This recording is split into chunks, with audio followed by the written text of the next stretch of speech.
Welcome to The Explainer. Today we're jumping straight into a massive, rapidly shifting puzzle, taxation across the Middle East and North Africa, or MENA. Look, if you want to understand how a region tackles wealth inequality, pivots its entire economy, and braces for a post-oil world, you absolutely have to take a comprehensive look at how it collects taxes. There's really no way around it. To keep things grounded, here's our game plan. First, MENA's diverse tax landscape. Second, personal wealth and inequality. Third, corporate taxes in transition. Fourth, modernizing the engine room. And finally, future scenarios for MENA. All right, part 1, MENA's diverse tax landscape. Now, taxation isn't just a boring math problem.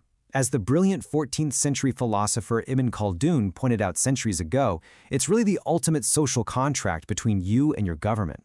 It's the actual mechanism that turns a state into a true force for development. Those are the stakes we're dealing with here. A comprehensive survey from the IMF breaks down 21 totally distinct countries, and honestly, the best way to understand them is to put them into 3 unique buckets. You've got your hydrocarbon exporters like Saudi Arabia and Qatar, your hydrocarbon importers like Morocco and Egypt, and your fragile or conflict-affected states like Iraq and Yemen. And as you can probably guess, the challenges for each of these buckets are wildly different. The contrast here is just staggering. Look at the tax to GDP ratio, which is basically the gold standard for measuring how much revenue a government pulls in compared to its overall economy. On one side, you have a hydrocarbon importer like Tunisia, pulling in a solid 24% of its GDP in taxes. But then, on the flip side, an oil-rich but historically fragile state like Iraq collects, wait for it, a mere 1%. 1%! And that brings us to a really tough number to swallow, 2.5%. For fragile and conflict-affected states in this region, that is the median tax revenue. I mean, that is barely enough to keep the lights on, let alone rebuild a broken social contract. It perfectly illustrates how conflict just utterly guts a nation's fiscal capacity. Moving right along to part 2, personal wealth and inequality. So here's the wild part. The MENA region has some of the highest levels of wealth inequality on the planet, right? But despite that, personal income taxes yield only about 2% of GDP on average.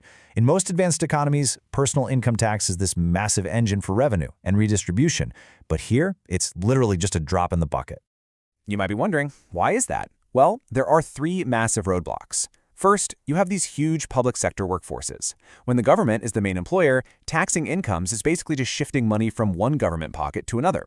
Second, populations are growing incredibly fast, meaning governments are pressured to deliver more services, but the tax base just isn't keeping up. And third, it's a classic political paradox. Rising inequality makes regular people demand progressive taxes, but the economic elites, they hold enough power to just block those exact reforms. Okay, on to part 3, corporate taxes in transition. So governments here face this really fascinating dual challenge. Personal income taxes are stuck in political gridlock, as we just saw. But corporate taxes? That's a totally different story. On paper, the official corporate tax rates in the region actually look pretty high, but in reality, they're completely hollowed out by ridiculously generous tax holidays. This brings up a super important concept known as tax expenditures. Think of this as the revenue governments just willingly give away. They offer exemptions, deductions, and multi-year tax holidays, all hoping to lure in foreign investment.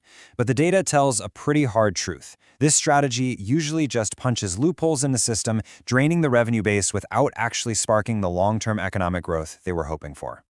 Let's dive into part 4, modernizing the engine room. Even the most perfectly written tax laws are absolutely useless if you can't enforce them. And there is a massive divide in administrative capabilities out there. Exporters like Saudi Arabia and importers like Morocco are modernizing fast. They've got basic digital infrastructure running, think e-filing and e-payment systems. Meanwhile, fragile states like Libya are entirely missing these fundamental tools. But hey, there's a huge silver lining here. Technology offers a total fast track. By going all in on digitalization, tax administrations can essentially leapfrog over decades of slow, painful legacy reforms. Developing tax offices can rapidly boost their electronic collections just by adopting modern software. It's an absolute game changer. Finally, part 5, future scenarios for MENA. So, when we step back and take a comprehensive look at all this data, what does the future actually look like? Between new global minimum taxes rolling out and climate change totally shifting the tectonic plates of the global economy, we're looking at 4 very distinct possible futures for the region. Depending on how well everyone cooperates globally, we could see grand prosperity, where the energy transition totally thrives. Or we could see a global divide, where inequality gets worse and tax enforcement just stalls out completely. Alternatively, shrinking global trade could push us into globalization. Or nations might just turn inward, prioritizing local, regional alignment over global integration. Navigating these paths is going to take some serious political willpower. But you know what? One massive global shift has already arrived: the Pillar 2 Global Minimum Tax. This is an incredible opportunity. It essentially puts an end to that zero-tax race to the bottom we talked about. It finally allows these nations to phase out those wasteful corporate tax holidays and start structurally protecting their actual revenue bases.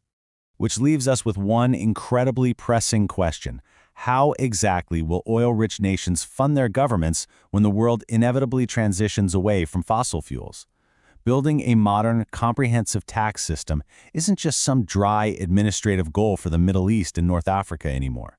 It is an absolute existential necessity. Thanks for joining this explainer, and we'll